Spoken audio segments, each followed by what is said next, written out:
மனுஷன் ஆண்டவரை பார்த்து கேட்டானா, வாழ்க்கையில வேதனை தாங்க முடியலையே, ஏன் என்ன படைச்சீங்கன்னு கேட்டானா. அதுக்கு ஆண்டவர் சொன்னாரா, மகனே ஏன் இப்படி கதற, காக்காவை கவனிச்சு பாருன்னு சொன்னாராம். அப்பதான் இவன் காக்காவை கவனிச்சு பார்த்தான். காக்கா விவசாயமும் பண்றது இல்ல, அறுவடையும் பண்றது இல்ல, முடமுடையா சேர்த்து வைக்கவும் இல்ல.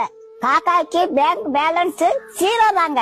அதுக்கு பேங்க் அக்கௌண்டே கிடையாதுங்க. நம்புங்க, காக்கா போய் சொல்லாது. காக்கா யாராவது சாப்பாடு கொடுத்தா தனியா சாப்பிடாதுங்க. சித்தப்பாங்க ஓடிவாங்க, பெரியப்பாங்க ஓடிவாங்க, என் மச்சாங்க ஓடிவா, என் மாப்பிள்ளைங்க ஓடிவா. இந்த மகராச சோத்தராரு எல்லாரும் ஓடிவாங்க அப்படின்னு கூப்பிடும். ஒரு காக்கா செத்து போயிட்டா எல்லா காக்காவும் கூப்பாடு போட்டு ஆடும். அதுக்கு கடனும் கிடையாது, சுகர் பிரஷர் வியாதியும் கிடையாது. அது வாடகை வீட்டுல குடியிருக்காது, எல்லாம் சொந்த வீடு. இத கவனிச்சு பார்த்த மனுஷன் எப்பேற்பட்டவன்னு தெரியுமா?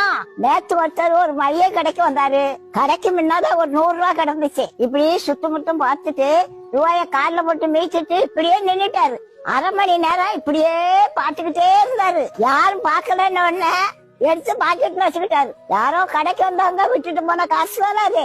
இதுதான் மனுஷன். ஒரு தாய் வயிற்றுல பிறந்த அண்ணன் தம்பிங்க சொத்து பிரிக்கும் போது ஒரு வரப்ப விட்டு கொடுக்க அண்ணனுக்கு மனசு இல்ல, வெட்டு குத்து விழுதுங்க. அண்ணன் நாசமா போடணும்னு தம்பி சூனியம் வைக்கிறாங்க. கள்ள புருஷனுக்காக தான் புருஷனுக்கும் பிள்ளைகளுக்கும் விஷம் வச்சு கொள்ளுவாங்க.